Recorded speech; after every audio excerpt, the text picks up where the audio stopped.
For traders that have emailed and asked, the links for the free downloads are in the description box below. Just click on the link or copy and paste and put that in your browser. The 4-step method to high performance trading and the 7-step daily routine for high performance traders create the rituals, the mindset, and the winning attitude to master the markets. Bulletproof yourself with your daily routine and your habits. Force yourself to be getting better, 1% better every single day. How good can you get, traders? Again, the free downloads, the links are down below. They're both free courses. Let's get started. Here's Stacy Burke from Stacy Burke Trading. Today we're going to be reviewing the day count and identifying your best trade setups. Quite a few questions the last few days regarding certain trades and certain instruments. And could I review gold? Could I review the S&P? US 30, I don't trade US 30, but we can look at that. But more importantly, I keep reinforcing some simple concepts. The sessions, the 3 levels of rise or fall, that can be 3 weeks, that can be 3 days, that can be 3 sessions, and in some cases it can be 3 hours. So you need to put your thesis together each session for the opportunity. Now I talk about, being biased to the short side, so often I will be looking at instruments that are at the high of the day or perhaps the high of the session if it's heading into the New York Open, for example, after news, and we can still get 3 levels of rise in a broken down market if I'm shorting, and the same applies for trend trades, short squeezes, reversal trades, so we'll look at a couple of scenarios.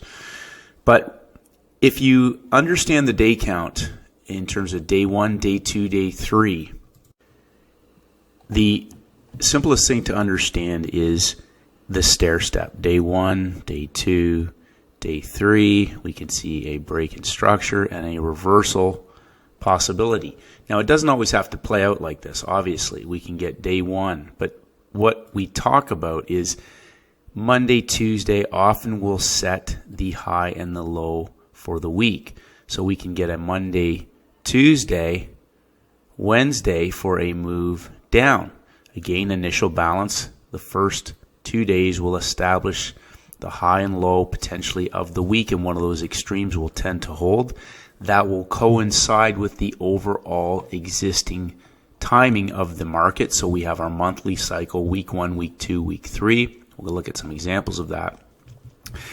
And we can have a day 1 that sets a high on a Monday and a creeping trend down on a Tuesday for a day 2, level 2 trend day, which I've talked about before. Day 2, level 2 trend day, day 3, we can work the high for a reversal trade on higher level longs. So if you understand the day count and you can see a possible trade setup, whether that be for a high of the day trade, or we can get a short squeeze, first hour makes a high and a low, second hour opens up, takes traders into the low, we get a break in structure for a third hour trade. Short squeeze, and our lower quarter is the trapped volume. So we have level 1, level 2, level 3, level 4. We talked about this last day, level 4 and level 1.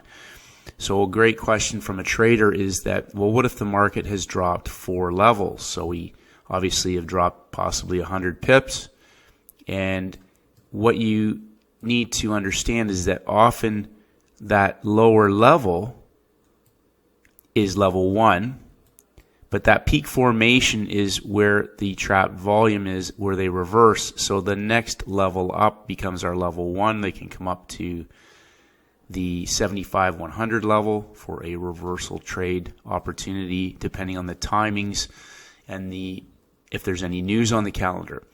So the other scenario that we can look at where traders can get stuck is that the market comes down into level 1 at the low of the day, and traders are looking for a reversal trade down at that level 1, but the market is actually putting peak formations in for a continuation trade. Now, one of the questions that traders have asked me is how do you know when there's a continuation trade versus a reversal trade?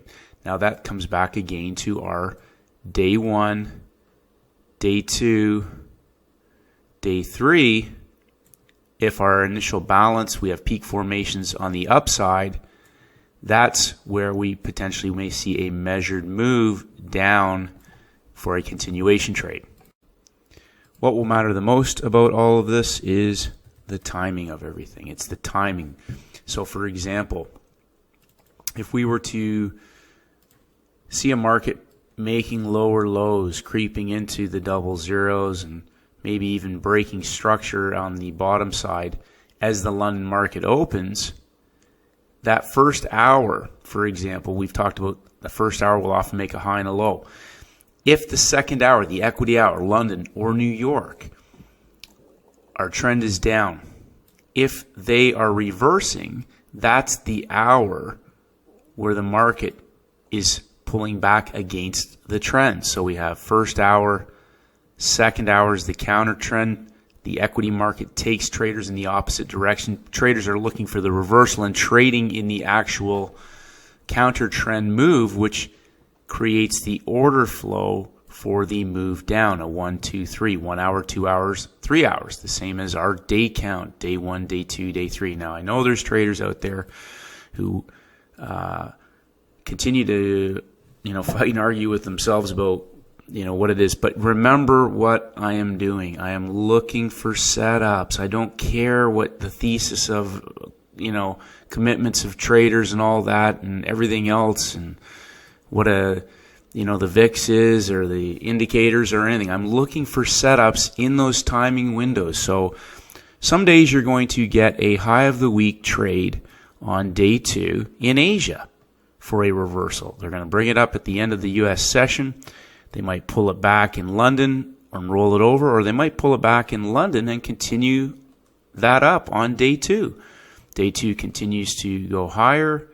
We get a 25 pip pullback on day 2, and guess what? They take you higher on day 3, but look at where we're getting trapped volume higher and higher and higher. Let's look at some specific examples.